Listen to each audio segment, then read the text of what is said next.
Chapter 2, The Thing in John's Apartment. Darkness and warmth. And then an all-beat rendition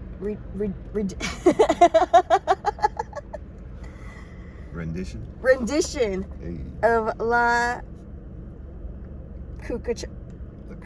La cucaracha. My cell phone. I peeled my eyes open. Bedroom, nighttime. My floor looked like a laundromat explosion. Magazines here and there. Overflowing trash can. Just as I had left it. Beep, beep, beep, beep, beep. My hand managed to knock over every single object on my nightstand before it found the cell phone. I squinted at my clock, now lying helpless on the floor. 5:15 a.m. I had to be at work in less than 2 hours. Hello? David, it's John. Where are you? Voice scratchy. Breathing heavier than he should be, like a man just after a fist fight. I'm in bed where I'm supposed to be. Long pause. Is this the first time I've called tonight? I sat up straight, fully awake now. John, what's going on? I can't get out of my apartment, Dave. What? I'm scared, man. I mean it. What are you scared of? It can't be real, Dave. It can't. The way it moves, the way it made its... This is not a product of any kind of evolution of or anything. It's not real, no, but it still managed to bite me. What? What? Can you come over? One time, John wound up in the hospital after he blacked out behind the wheel of his car. He wasn't moving at the time, thank God, but was at the line at Wendy's drive-thru. There was after 5 sleepless and foodless days of vodka and some combination of household chemicals he was using for speed. I didn't know about it until a week later because he didn't tell me, knowing I would have kicked his ass right there in the hospital. But I told him if he ever got into that kind of trouble again, without telling me, I would not only kick his ass, but would in fact beat him until he died. Then pursue him into the afterlife and beat his eternal soul. So John, being spaced out on the crank or crack or skank, tonight wasn't reason to declare a national holiday, but at least he came to me this time. He really wrote or skank. I said, I'll be there in 12 minutes. I hung up, pulled on some clothes I found draped over a chair, almost killed myself tripping over Molly, the dog curled up in the doorway. I went out the front door with the dog in tow. It was rainy again now. Fat drops in April ice Fat drops of April ice water that tingled.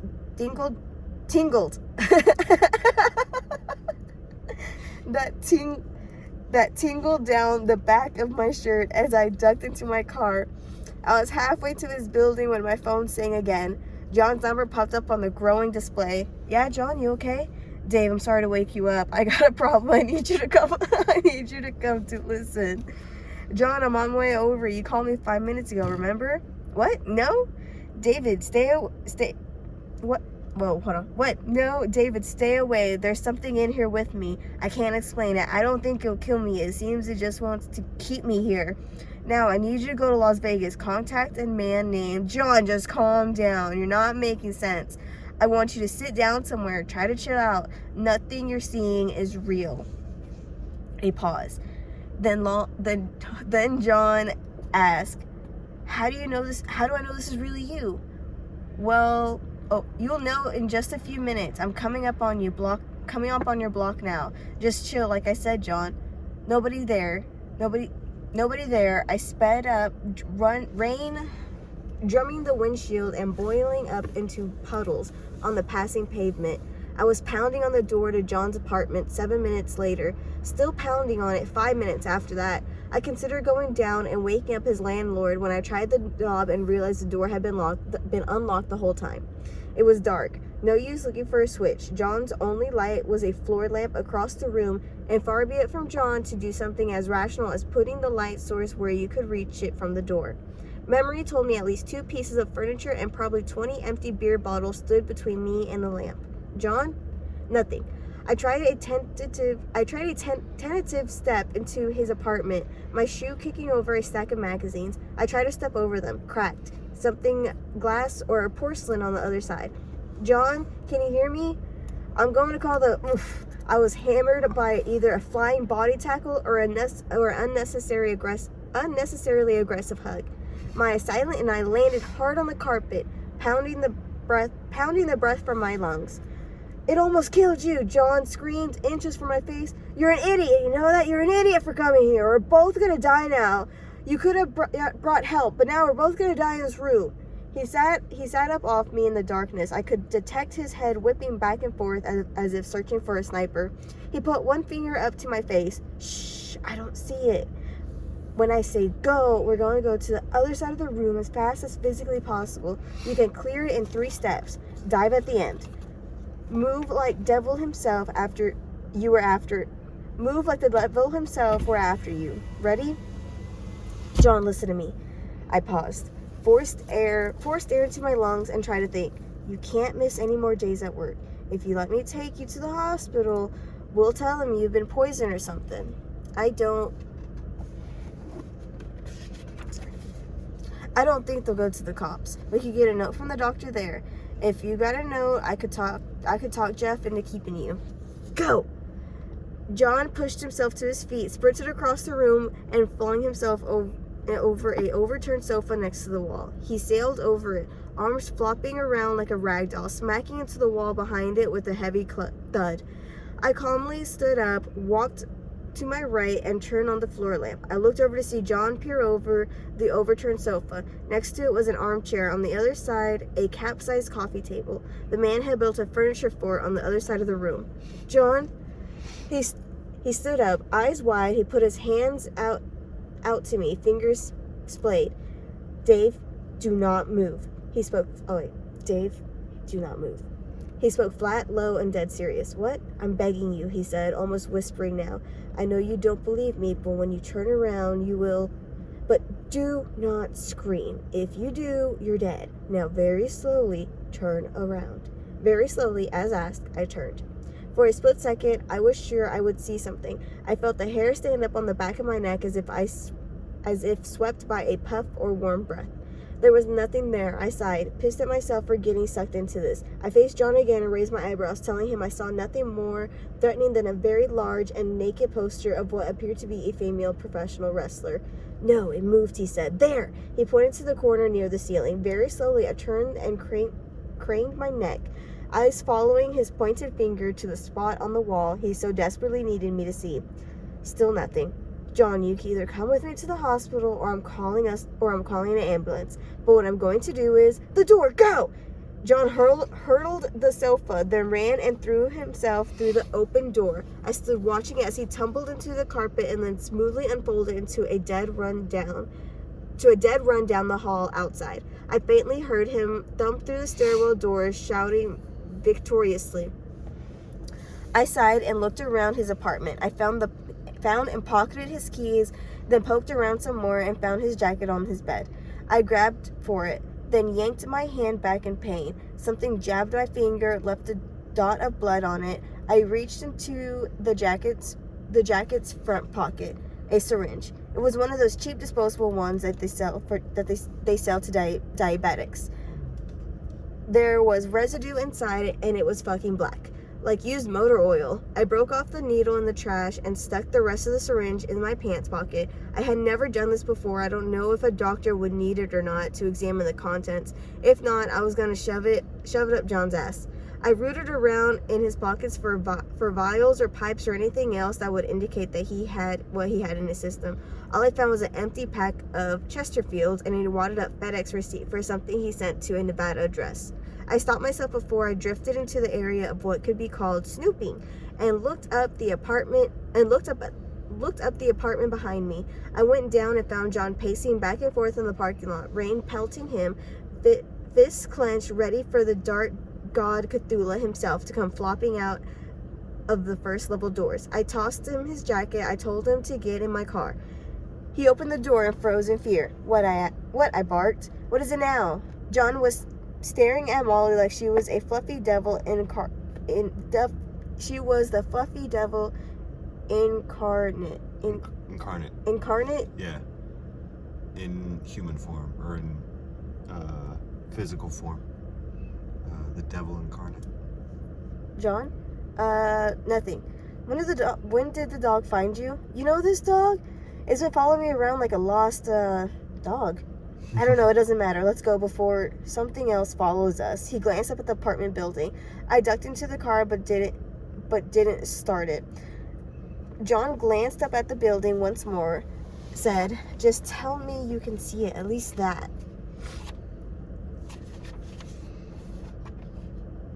"I didn't see it. Tell me what it is." I held up the syringe. John rubbed his eyes, a man exhausted. "You don't want to touch that. What time is it?" "Just past 5 in the morning." "What day?" "Friday night.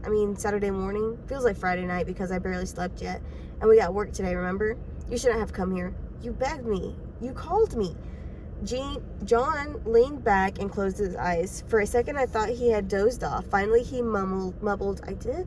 When?" "Tell me what's this stuff, John. They're gonna ask me first thing. Tell me before you fall asleep." "I remember now. Calling you. It's hard. Everything running together. I called and called and called like a shotgun firing in every direction, hoping to hit something. I bet I called you 20 times. Twice. You called me twice, John. Answer my question." "Really? You kept getting weird on me. You know what I think? I think you'll be getting calls from me for the next 8 or 9 years. All from tonight." I couldn't help it. I couldn't get oriented. Kept slipping out of time. You've got a voicemail message 3 years from now, and that's freaking hilarious. I jammed the syringe back into my pocket and started the car. John reached over, grabbed my wrist. His eyes were open and alarmed. "Wait, where are we going? Where are we going to be safe from this thing?" "Emergency room, John. I'm not playing this game with you. I don't know what else to do, and I don't know how we're going to pay for it. You're on a bad trip," and whatever they call it. "Maybe it's a big deal. Maybe it's not. Maybe you could just sleep shit like this off. I don't know, because I'm not a junkie and I'm not a doctor. No, the hospital's no good. We'll go to your place or somewhere, or anywhere but here." I can't make myself recount the rest of this conversation. I'm too ashamed of it. The long and short of it is that I let John talk me out of taking him to get treatment, and I worried more about him liking me than about whether he lived or died. That on the night, at that moment, I was the lowest, most selfish, worthless coward who ever lived. So where was there to go? We were both scared for different reasons. He needed safety, and I needed some kind of familiar comfort.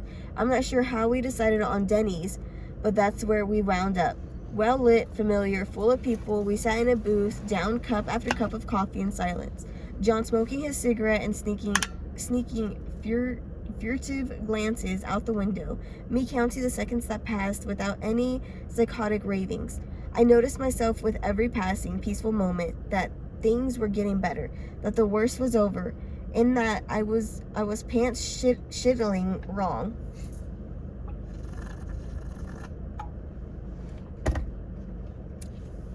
"Well," I asked, "how are you doing? Any better?"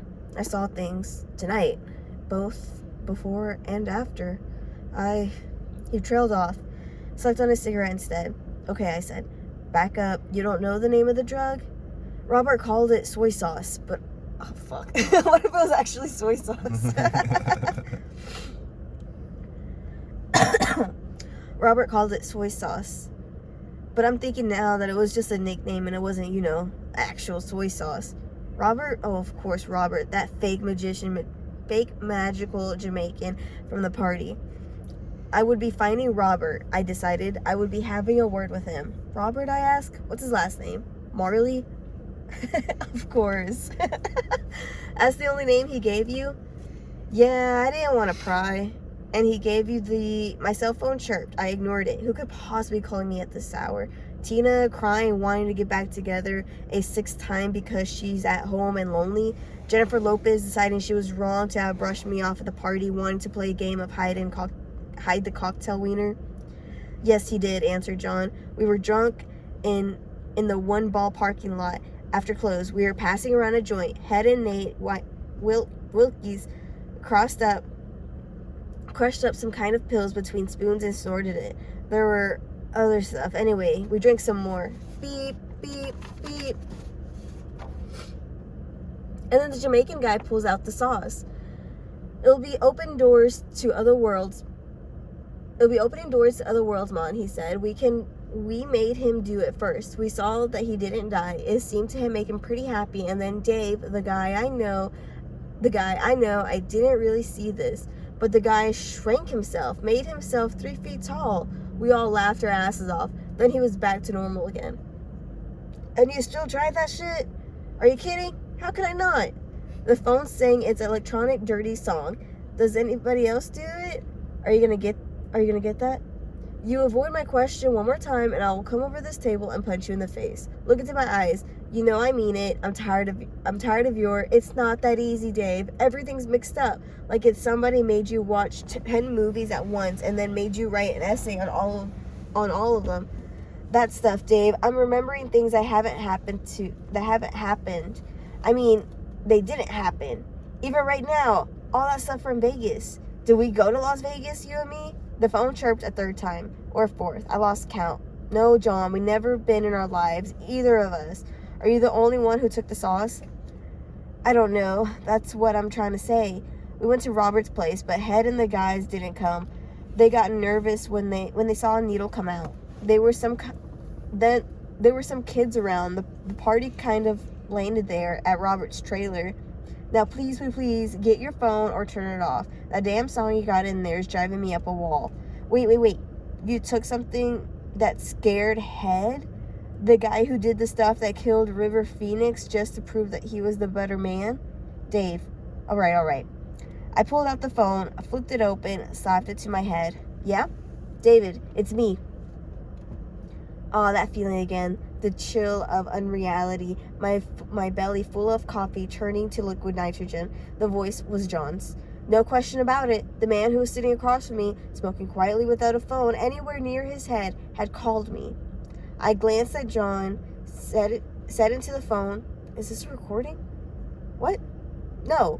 I don't know if we talked tonight, but we don't have that much time. I think I called you and told you to come here. If so, don't do it. If I haven't called you, then obviously you should still stay away regardless. Now I need you to go to Las Vegas. There's a guy there. Who is this? John in the booth there with me gave me a look on the phone. It's John, can you hear me? I can hear you and I can see you, I said, a tremble in my voice. You're sitting right here next to me. Well, just talk to me in person then. Oh wait, do I look like I'm injured in any way? What? Fuck, someone's at the door. Click, he was gone. I sat there, the phone still pressed to my ear, suddenly very, very tired.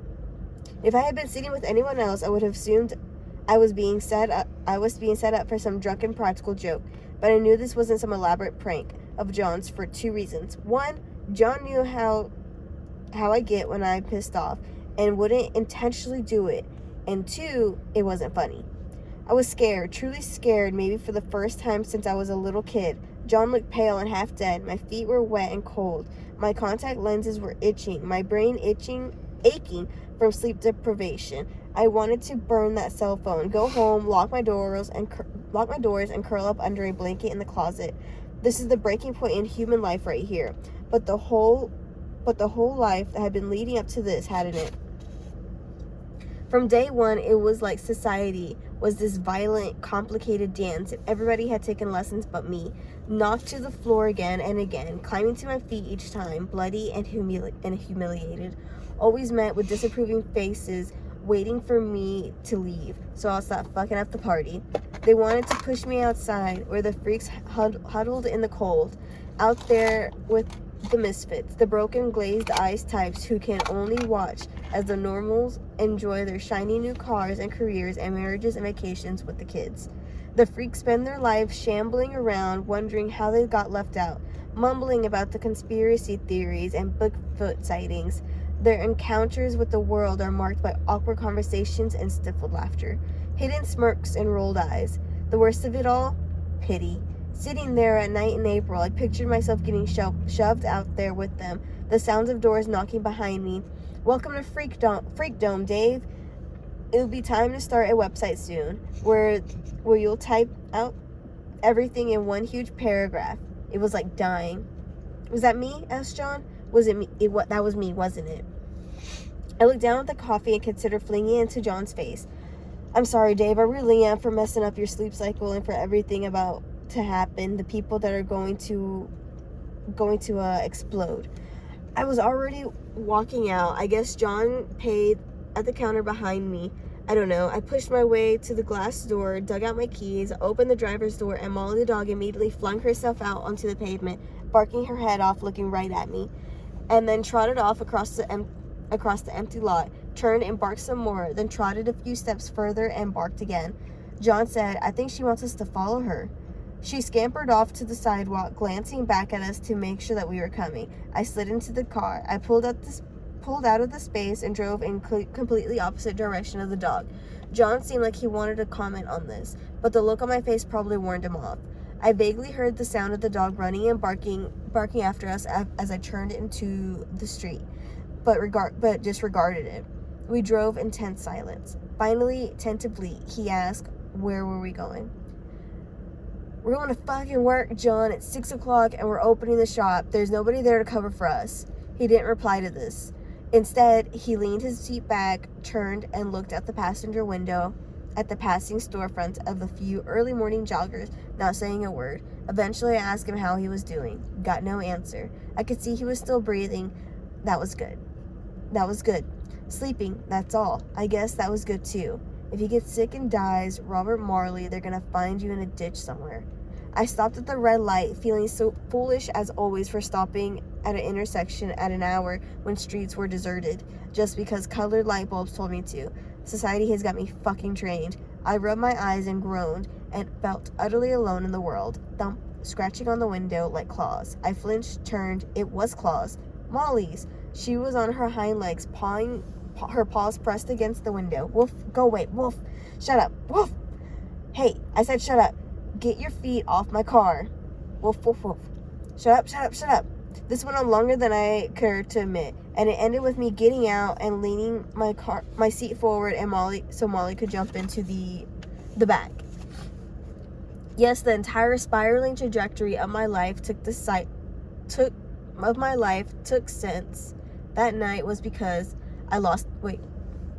the entire spiraling trajectory my life took since that night was because I lost a debate with a dog. She sniffed around John and then barked at me, the sound deafening in the enclosed space. Still, John didn't stir. "What do you want?"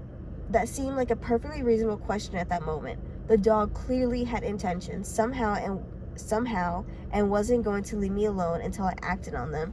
"What? Do you think I'm your master? Did little Timmy fall down the fucking well? What do you..." I stopped, my eyes drawn to her jingling collar and the little metal tag there. "I'm Molly. Please return me to..." She stopped barking. The place was way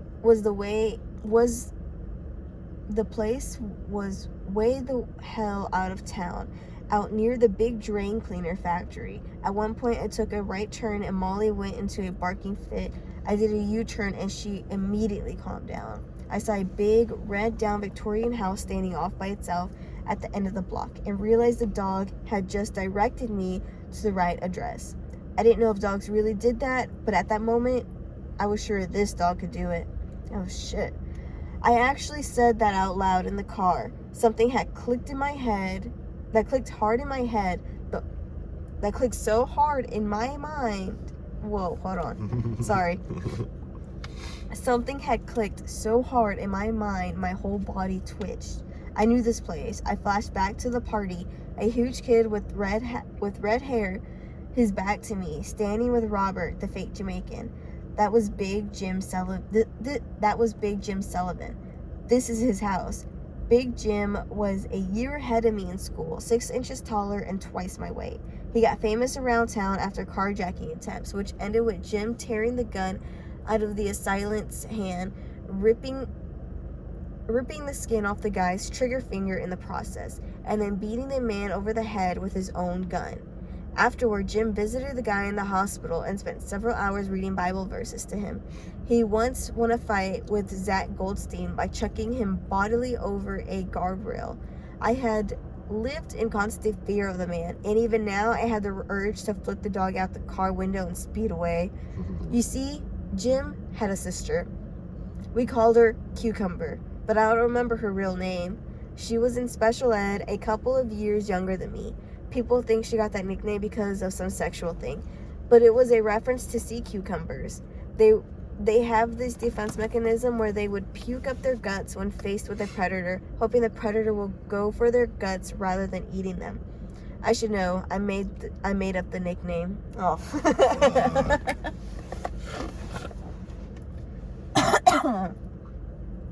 You see, John's sister used to throw up a lot, and I mean a lot. Like twice a week at school, she'll wind up vomiting somewhere or on somebody. I don't know what exactly caused it. She had a lot of things wrong with her, but at least she got one of the more clever nicknames out of the deal. My last year in school, I had gotten sent off and put into the behavior disorder program. Big Jim heard me using that nickname, and I lived the rest of my school days afraid he would break me into little pieces in the parking lot. The worst part would have been that I was bleeding and feeling teeth breaking off my mouth. I would have spent every second of the pummeling knowing I deserved it. So Big Jim was at the party with Robert. What did that mean? And why is his dog there? Did he bring his dog to every party? Had he gone blind? Was Molly his seeing eye dog?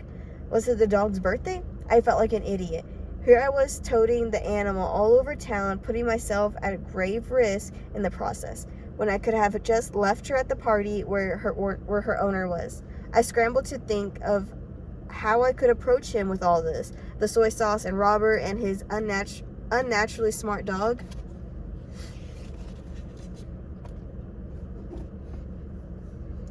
Wait, driveway's empty. So Jim probably tied on a good drunk and was now sleeping it off at a girlfriend's house. Bullshit. Big Jim doesn't drink and wouldn't leave his kid sister at home alone all night.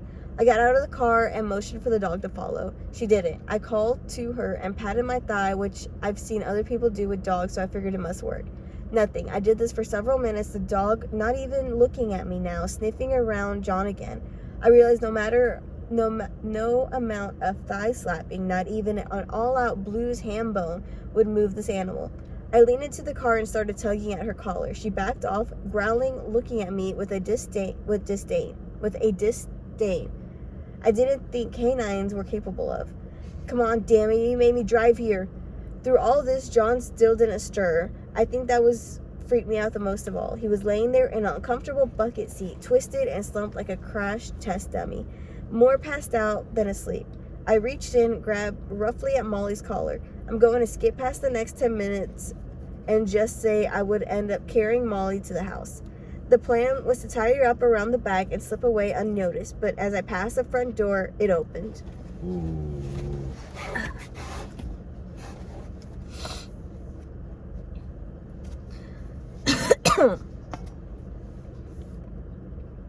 Not all the way, just a few inches allowed by the security chain. I was hit by the jittery, caught in the act feeling. I turned huge dog in my arms to see the pale, freckled, utterly confused face of Jim's sister. No sign she's even recognized me, or maybe she didn't want to acknowledge where she recognized me from. Hey, weren't you in my special ed class? I quickly propped my chin over the dog's back and spoke. Hey there, I have your dog? The door closed. I stood there for an awkward moment, feeling the old urge to drop the animal and run. I heard Cucumber's voice from the inside shouting, Jim! The guy that stole Molly's here.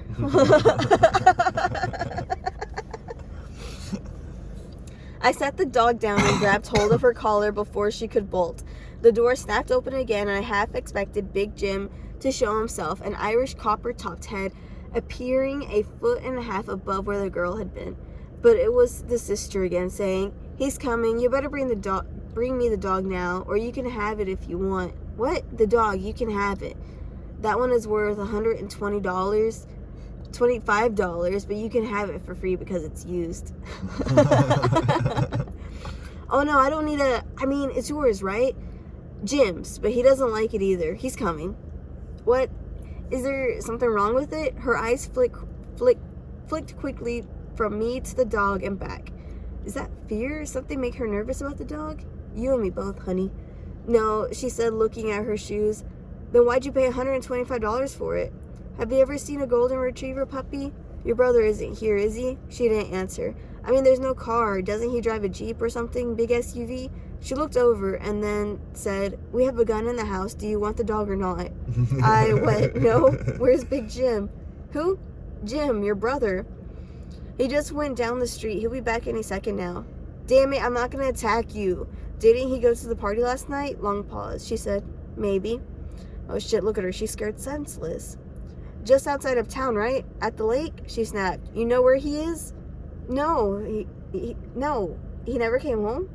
She didn't answer. She wiped at one of her ears. One of her eyes. The dog, I said. Molly was at the party. Did he take her there? No, she ran off before that. So the dog followed him to the party. It was there looking for Jim? Who knows? She said, I think Jim's dead. This stopped me. What? No, I don't think. She broke into tears and choked out the words. He won't answer his phone. I think that black guy killed him. She looked right at me and spat out. Were you there? This was an accusation. She wasn't asking if I was at the party. She was asking if I was at the scene of Jim's death. The conversation was spinning out of control. No, wait, the black guy.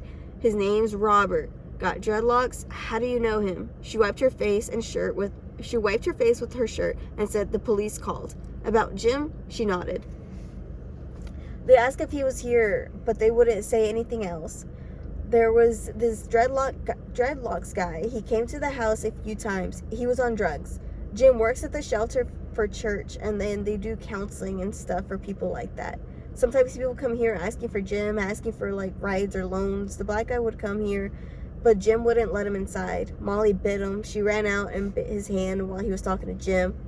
When was this? Yesterday? Was he right? Was he right where you are? He was yelling. Oh, yesterday. He was right where you are. He was yelling. Did you hear what he said? He said a dog bit his hand. I think the guy was some kind of devil worshiper. That's possible. I'm closing the door now. Wait, no.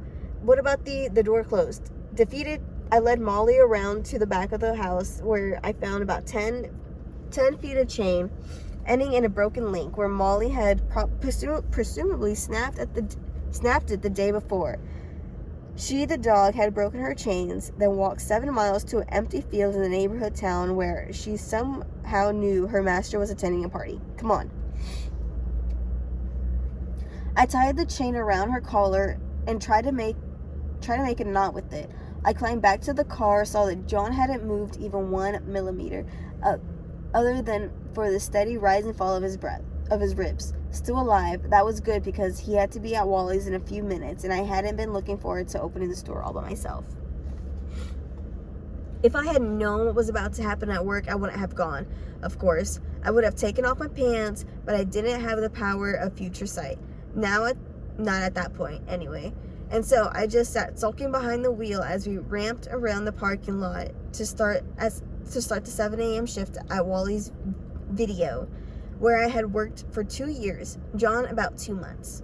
John was always bitching about Wally and how greedy Wally was and how he should have given me a raise by now. He didn't realize that there was no person named Wally in the Wally organization. That was just the name of the DVD-shaped mascot on the store's sign. I never had the heart to tell him. I parked and engaged in discussion with John, transcribed as follows. John, we're at Wally's. You need to get up. John, you need to get up. John, I can see you breathing, so I know you ain't dead. You know what that means? It means you gotta get up. John, come on. We gotta go to work. John, are you awake? John, wake up. John? I finally climbed out the car and walked around to his door. I reached for the handle and froze. His eyes were wide open, staring blankly through the glass. He was still breathing and blinking, but not really there. Great, now what? If you're thinking, call the ambulance, I meant that's what a smart person would have done. What I did was experiment for a few minutes, poking him and slapping him on the cheek and getting no response. Finally, I found I could lure him through the door by taking his cigarettes and holding them out as bait. He walked like a sleepwalker, slow and shuffling, otherwise unresponsive. I understand. I immediately thought of you. Once inside, I planted him in the front of the computer behind the counter, reached around and brought up a spreadsheet to play on the screen in front of him. If anyone came in, he would appear to be sucked into work on the PC. I looked at the scene, considered, then grabbed his right arm and propped up his chin with it. There, he looked deep in thought now. I put away returns and boxed up Tuesday's new releases so Tina wouldn't have to. I pretty much managed to look normal for the few customers who accidentally missed the Blockbusters 2 blocks down the street. When I got some time to myself after lunch, I flipped through the yellow pages, picked up the phone stuck to the black wall, and scooted up a chair. 2 rings, then St. Francis. Yeah, I said awkwardly. I need a priest. Well, this is Father Shellnut. What can I do for you? Hi. Do you have any experience with, like, demonology, I guess? Like possession and hauntings and all that? Well, I can't say that I personally dealt with anything like that. People that come to me and say they've seen things or that they feel a kind of unexplained dread in their homes or hear voices, we usually refer them to a counselor, or I understand a lot of times medication can. No, I'm not crazy. I glanced over at John, still catatonic. Other people have. No. I mean, I do. Sorry. No. I didn't mean to imply that. Look,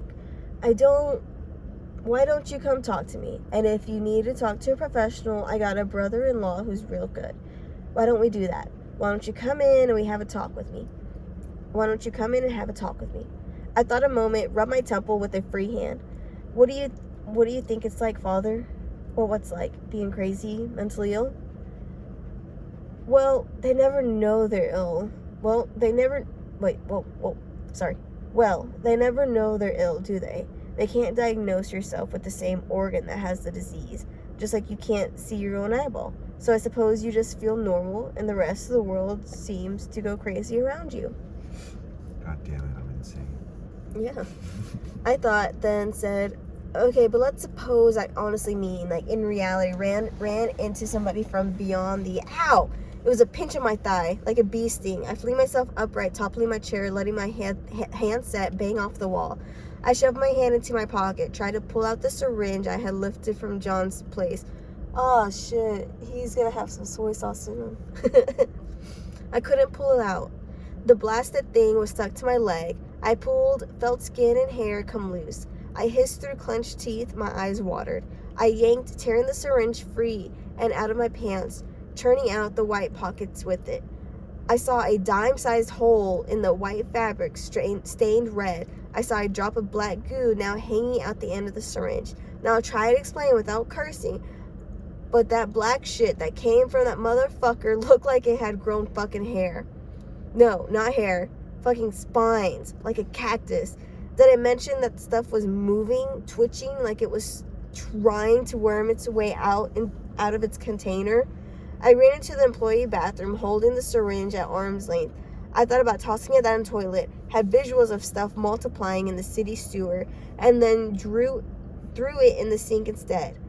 I ran out, got John's lighter from his shirt pocket, and came back and held the butane flame to the squirming blob.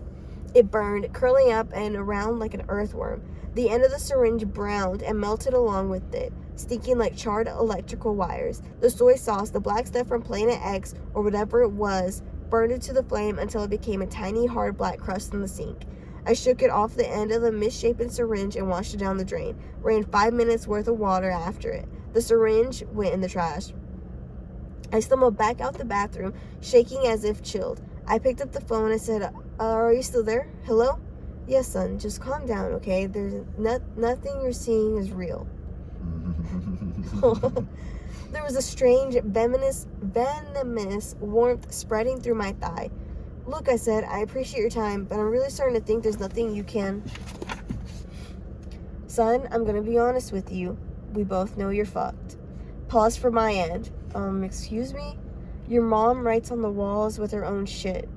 Big changes are coming to Dead World, my son. Waves of maggots over the oceans of rot. You'll see it, David. You'll see it with your own eyes. That is a prophecy. I jerked my phone away from my ear, looked at it like it would bite me. I slowly hung it back on the cradle. David Wong? I spun around. A bald black guy in a suit stood at the cashier counter. Yes? Detective Lawrence Appleton. Please come with me. Your friend too. No, I can't. I'll leave the shop. John and I are the only ones. We've already contacted the owner. He's sending someone in to cover for you. You'll lock up the door on your way out. Please come with me, sir.